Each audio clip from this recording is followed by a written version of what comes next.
Bem, irmãos da EATRI, eu recebi aqui a notícia de que ontem, dia 16 de abril de 2022, haveria o primeiro arrebatamento da igreja, né? Mais uma vez, a história do arrebatamento vem trazendo surpresa para vocês, né? Surpresa, não aconteceu. Eu estou gravando no dia 8 de abril, com a certeza de que não vai acontecer nada no dia 16 de abril em relação ao que a gente vai ver hoje, né? E esse vídeo serve de alerta para que você entenda como funciona a Bíblia em relação aos seus símbolos e às suas profecias, e que vocês deixam de acreditar em tudo que vocês veem na internet. Olha só, estou falando na internet, você deixar de acreditar em tudo que vem na internet. Eu corro o risco de estar no meio desse meio aí, né? Não tem problema. Vou correr o risco sim, tá bom? Então, se você gosta desse vídeo react, curta o vídeo, se inscreva no canal, né? E a gente vai reagir a 4 grandes evidências que o fim chegou. Romilson Ferreira gravou esse vídeo, não lembro quando foi, que tá na minha lista de vídeos para reagir, né? Ele gravou, não tem a data aqui, pelo menos eu não estou enxergando. Deixa eu ver aqui embaixo os comentários, né? Bom, há 3 semanas pelo menos, mais de 3 semanas ele gravou falando que Jesus vai arrebatar a igreja no dia 16 de abril de 2022. Vocês sabem que eu não creio na doutrina do arrebatamento secreto. Aliás, nem é secreto pro Romilson, né? Porque ele vai revelar agora. Já estragou a surpresa também, né? Chato pra caramba. Mas eu não creio no arrebatamento secreto, porque a gente vai ler as escrituras e percebe que não existe nas escrituras. Já tem vídeo aqui sobre arrebatamento, você pode pesquisar aqui no canal. Mas a gente precisa reagir ao vídeo dele para entender os problemas por trás desse tipo de interpretação. Tá? Então vamos pegar aqui o vídeo dele, ó. Vou deixar passar aqui a apresentação dele. Enquanto isso eu ajusto o áudio aqui, né?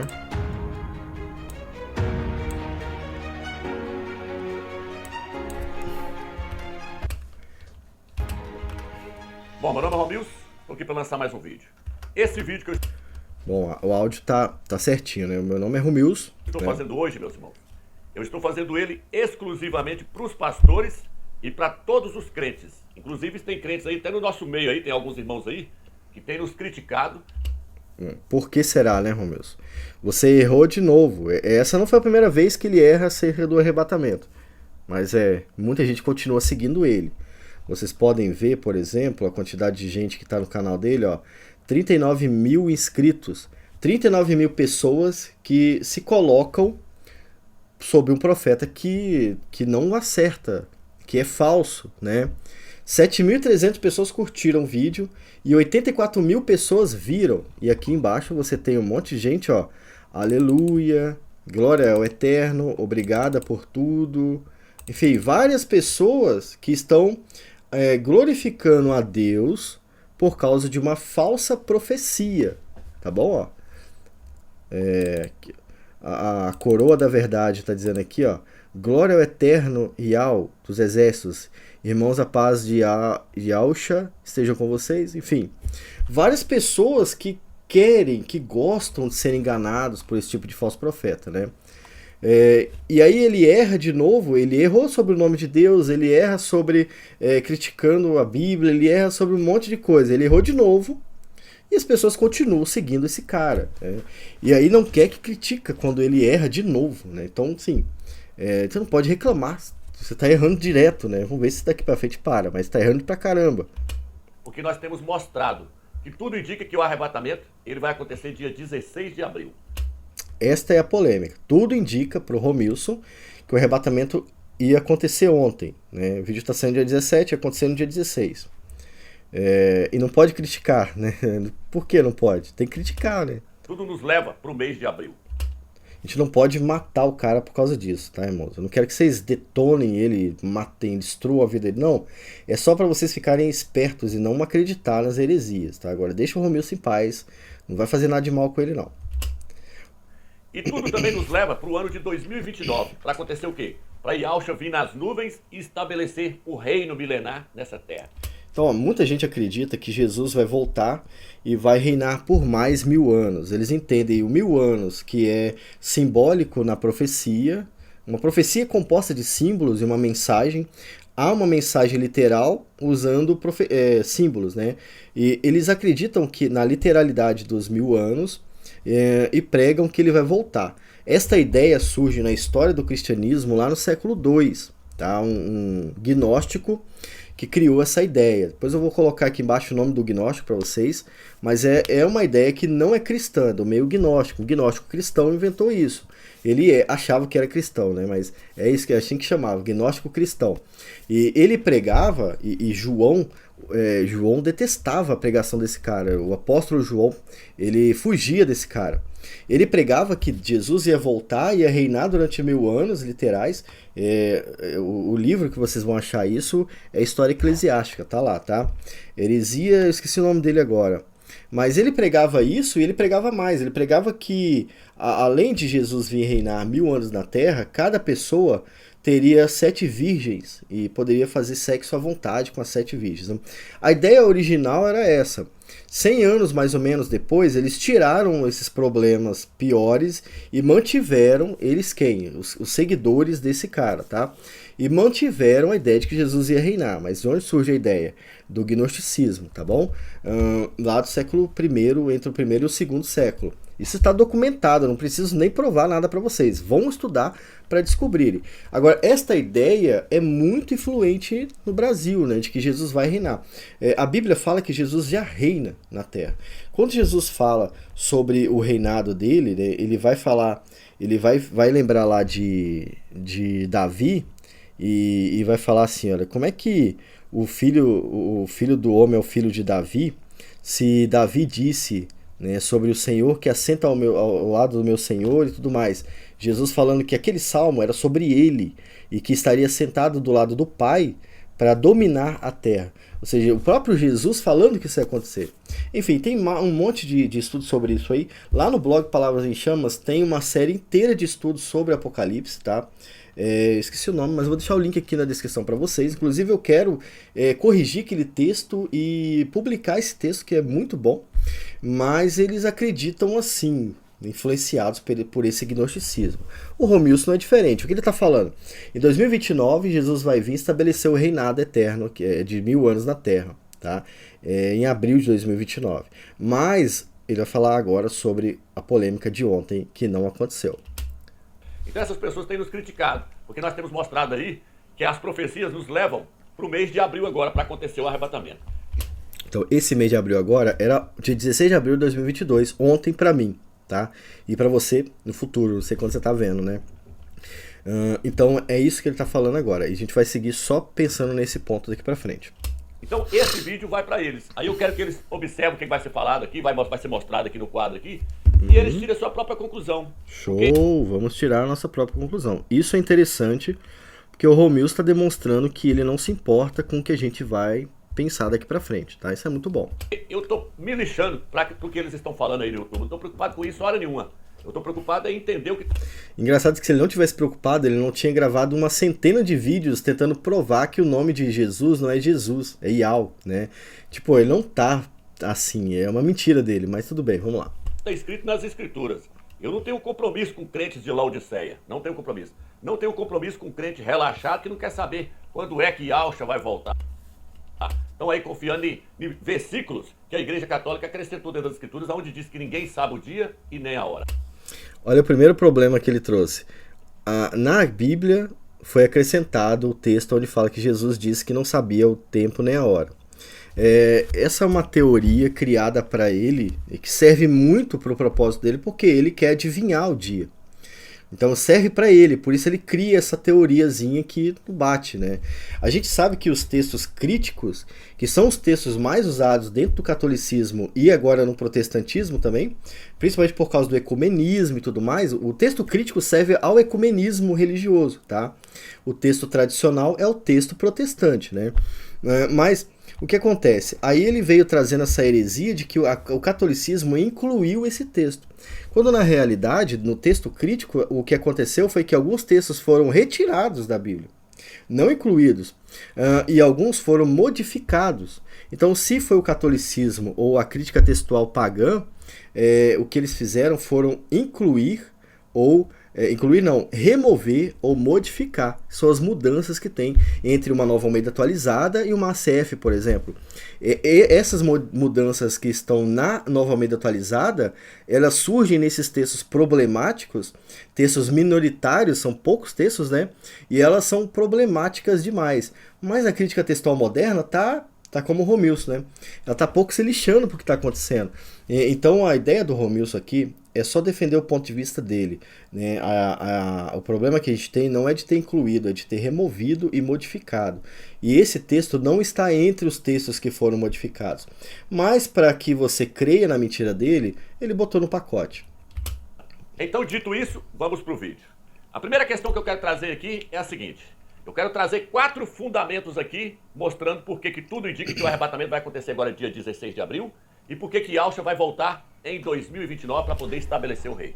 O primeiro ponto para nós entendermos que o arrebatamento vai acontecer agora em abril é porque o arrebatamento ele tem que acontecer, o primeiro arrebatamento ele tem que acontecer em um ano Shemitah. Então, o primeiro arrebatamento vai acontecer no ano de Shemitah. Ele vai explicar o que é, vamos ver ele explicando. O que é o ano Shemitah? O ano Shemitah é o ano da redenção. É o ano da libertação. A palavra Shemitah significa redenção, libertação. Fonte Wikipedia, óbvio, porque usar a Bíblia aqui não ia ter como. O ano Shemitah, ele acontece de 7 em 7 anos.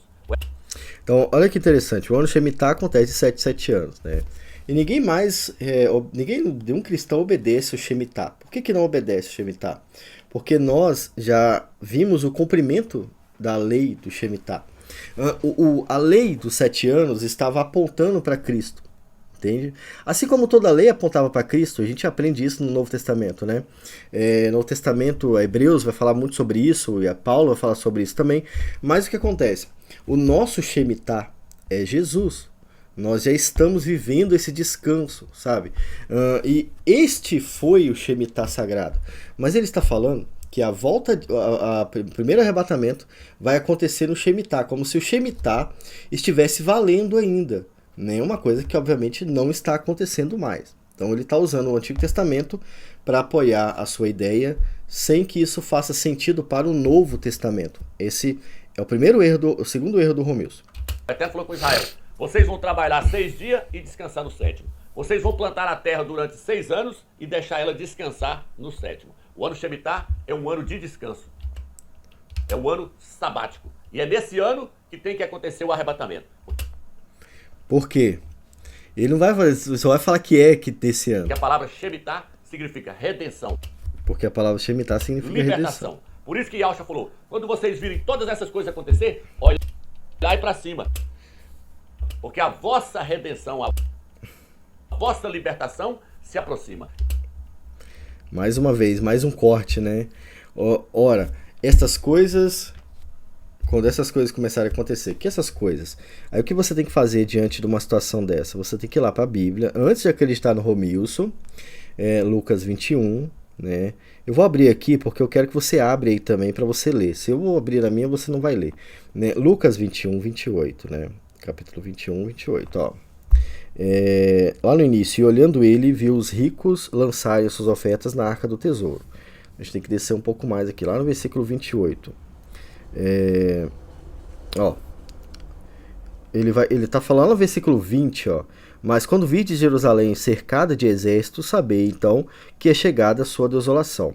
Então os que estiverem na Judéia fujam para os montes, os que estiverem no meio dela saiam, e os que nos campos não entrem nela. Isso aqui aconteceu já aconteceu para o povo judeu isso aqui, né? E se esses eram os sinais, não é que vai acontecer de novo. Eles já viram esses sinais aqui, porque dias de vingança são estes, para que se cumpram todas as coisas que estão escritas. Mas ai das grávidas e das que criarem naqueles dias, porque haverá grande aperto na terra e ira sobre este povo. Eu estou chegando no 24 agora. E cairão a fio de espada, e para todas as nações serão levados cativos, e Jerusalém será pisada pelos gentios, até que o tempo dos gentios se completa. Isso aconteceu já, né? Então não é algo que você vai poder olhar para o futuro e pensar, é isso que tem que acontecer. Quando essas coisas começarem a acontecer, já começou a acontecer. Então isso não vai começar de novo, né? E haverá sinais no sol e na lua e nas estrelas, e na terra angústia das nações, em perplexidade, bramando o mar e as ondas. Isto aqui pode ser que se refira ao futuro, ao nosso futuro, porque realmente isso não aconteceu. E Jesus não está usando aqui um símbolo, tá? Ele está falando sobre sinais na terra mesmo. Isso é o versículo 25. Ele não está falando sobre o sétimo ano, ele não está falando sobre o sétimo ano, e ele não está falando sobre o sinal no calendário, ele está falando sobre o sinal na natureza, no versículo 25. Haverá sinais no sol e na lua e nas estrelas, ou seja, no planeta Terra. Em Apocalipse, quando Jesus estabelece o julgamento final, João escreveu que a Terra se afasta da criação, as pessoas se afastam da criação. Então é como se a criação sumisse. Então esses sinais eles vão ser vistos no dia que Jesus voltar, tá? Então, quando Jesus volta, nesse caso aqui, o versículo 26 se aplica muito bem. Homens desmaiando de terror, na expectação das coisas que sobrevirão ao mundo, porquanto os poderes do céu serão abalados. Então, é claro, há um aparente evento climático, ou sei lá, na natureza, que João viu também, que vai fazer com que as pessoas fiquem aterrorizadas. Lá em Isaías 2, o profeta também fala sobre isso, tá bom? E é sobre este dia do juízo, o grande dia.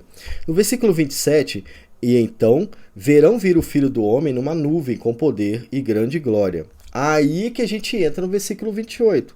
Quando essas coisas começarem a acontecer, que coisas? O Shemitah? Não é o sétimo ano. Essas coisas são os sinais que serão visíveis em todo o mundo. Olha, quando vocês virem isso acontecer, saibam que a redenção está próxima. Que redenção? A salvação que acontece na volta de Jesus. Porque é na volta de Jesus que ele condena os ímpios e salva aqueles que foram salvos pela graça, né? Então, não faz sentido nenhum o que ele está falando aqui a respeito do Shemitah. Shemitah ou Shema, sei lá o nome, né? Então, e depois ele vai citar no versículo 29 de Lucas o seguinte: disse-lhes uma parábola, olhai para a figueira e para todas as árvores. Quando já brotam, vós sabeis que por vós mesmos, vendo-as, que perto está o verão. Assim também vós, quando virdes acontecer estas coisas, que coisas? Para aquele tempo, a guerra, que estava prestes a explodir em Jerusalém, para nós, esses sinais que Jesus deixou aqui no alto. Ela falou, vai acontecer sinais e vocês vão ver esses sinais. Quando isso acontecer, saibam que está perto, né? Em verdade vos digo que não passará essa geração até que tudo aconteça. Passará o céu e a terra, mas as minhas palavras não passarão. Então, enfim, ele está falando que este sinal, só porque tem o nome redenção ali, é o ano da redenção, e Jesus está falando sobre outras coisas que vão acontecer no dia da sua volta. Então, qual é o maior erro que eu falo para vocês toda vez? É ler um texto sem ler o contexto. Foi isso que eu fiz, eu li todo o texto, né? Independente se você é milenista, pós-milenista, não sei o que lista, você tem que admitir que Jesus não está falando sobre o sinal do sétimo ano, e sim dos sinais. Se você é preterista, você vai entender que é a guerra que aconteceu em Jerusalém. Se você é milenista, você vai entender que são os sinais da vinda de Jesus. Mas de jeito nenhum você vai entender que é o sétimo ano. De jeito nenhum, lendo a Bíblia, você vai entender isso. A palavra redenção aqui não se refere a um costume do Antigo Testamento, a uma data do Antigo Testamento. Se refere à redenção de Jesus, da sua volta, tá? Mas, né, vamos lá. Então o arrebatamento, ele tem que acontecer em um ano Shemitah. Esse é o primeiro ponto. Agora o segundo ponto que eu quero trazer é com respeito às 2.300 tardes. Por quê? Aqui começa a viagem, ó. Porque o Eterno nos deu a revelação dessa profecia. Ela está em Daniel, capítulo 8. Do versículo 9 em diante ali, ó, fala sobre o pequeno chifre. Daniel, capítulo 8, fala de 4 reinos que iriam governar o mundo. Lá ele fala lá do bode, ele já começa mostrando ali os medopés, que é o carneiro, depois ele mostra o bode, depois ele mostra ali o pequeno chifre. Eu recomendo que vocês leiam o comentário do Hernandes de Daniel, tá? Eu li esses dias, achei muito bom. E tem uma postagem lá no blog sobre os 4 animais de Daniel também. Bem interessante sobre isso aí. Babilônia não falou dela que já estava chegando no seu final. Mas aí ele fala do pequeno chifre. O pequeno chifre começa no capítulo 8, versículo 9. Muitos têm pensado que o pequeno chifre é Etíoque Epifânio. Não, o pequeno chifre é Roma. E na minha ideia sobre o pequeno chifre é que ele não é uma pessoa na história, mas ele representa o mesmo movimento na história, tá? Só que este movimento foi piorando com o tempo. Para entender isso, blog Palavras em Chamas, tá? Mas aqui ele vai dar a explicação dele. Vamos ver o que ele fala. Se você quiser entender o que eu estou falando, assista o vídeo lá, vou deixar a descrição aí. O nome do vídeo é As 2.300 Tardes. Então no capítulo 8, versículo 9, surge-se o pequeno chifre. Aí o anjo pergunta para o outro anjo, até quando vai essa visão aí? O anjo virou e falou assim, até 2.300 tardes. Então o santuário, o templo será purificado. O templo ali é a igreja do Mashiach. É a igreja de Laodiceia que ficou para trás, que não subiu no primeiro arrebatamento. Oh, meu Deus do céu. Ela vai subir no final da tribulação. Tudo. Calma. Então vai ficar uma igreja na grande tribulação e outra igreja vai subir. Mostra que em 2029 ela vai subir para ser purificada. Então eu quero falar. Mas a igreja foi purificada na morte de Cristo, Romeu. Como é que a igreja vai ser purificada de novo? Só há uma maneira de purificar a igreja e ela já foi feita. Lê Isaías 53, que é um ponto básico e simples, né? O que purificou a igreja não foi a tribulação, nem as tribulações que são menores do que a grande tribulação purificaram a igreja no Antigo Testamento. Tanto é que Jesus teve que vir, morrer e ressuscitar. E esta morte e ressurreição purificou a igreja. Então não vai ter um outro evento para purificar a igreja. Isso é outro problema, né? Sobre isso. As 2.300 tardes, elas são interpretadas como sendo anos. Aí agora que ele determina que a tarde será ano, né? Tipo assim, é literal e é simbólico ao mesmo tempo. É literal que é 2.300, mas quando ele conta tardes não funciona, aí ele vai contar de repente semanas ou décadas, ou sei lá, até chegar na data que ele quer. Chegou na data que eu quero. Então como é que é? Anos. Então ali não é tarde, né? É porque o texto fala tarde, mas você não quer ser literal, então tem que entender tarde. Mas não, tarde não funciona, né? E décadas, funciona? Não funciona também. Milênios, funciona? Não funciona. Então é anos. Então por que é anos? É porque eu acho que funciona assim. Esta não é a maneira de interpretar a Bíblia, entende? Não é fazendo testes com a Bíblia para você chegar a uma conclusão. E é por isso que erram tanto. Não, vocês foram arrebatados ontem? Por que não foram? Porque uma interpretação que leva em consideração o que ele acha fez vocês acreditarem nisso. Obviamente que deu errado de novo. 2.300 anos. Então o que nós temos que fazer? Nós temos que descobrir quando é que surgiu o pequeno chifre. Porque a visão começa com o pequeno chifre e vai passar-se 2.300 tardes. Vai passar-se 2.300 anos e o templo vai ser purificado. Quando é que surgiu o pequeno chifre? O pequeno chifre surgiu no ano de 200. Deixa eu pegar aqui, vocês acompanham aí a linha de raciocínio aí agora. E eu vou mostrar documentos. 271 foi quando surgiu o Império Romano, o pequeno chifre. Roma começou pequeno e foi crescendo. Ela foi para o sul combater a Grécia. Depois ela foi para o Oriente combater os catáragos. Depois ela foi para a terra do esplendor, para Jerusalém, Yalchalaim. Vocês vão ver o documento que ele vai mostrar daqui a pouco. Quando Yalcha veio, quem mandava ali era o Império Romano. Então Roma, o pequeno chifre, surgiu. Então quando Roma, o pequeno chifre, surgiu, primeiro ele foi para o sul. Daniel capítulo 8, versículo 9. Ele foi combater a Grécia, porque a Grécia que estava no poder. Foi combater a Magna Grécia. Em que ano? No ano 271. Vou colocar o documento aí agora na tela para vocês verem. O documento dele. É uma página de um blog. Eu não vou falar sobre o documento, né? Mas eu vou só levantar uma outra questão. A gente tem o profeta Daniel falando sobre isso e falando sobre 2.300 tardes, né? A gente tem o Romilson falando e colocando, encaixando na linha temporal da cabeça dele o dia e o ano que vai acontecer da volta de Jesus, indo contra o que Jesus disse claramente, ninguém sabe o dia que ele vai voltar. E a gente tem um terceiro problema, que é o que eu vou encerrar. ninguém sabe quando Daniel escreveu isso.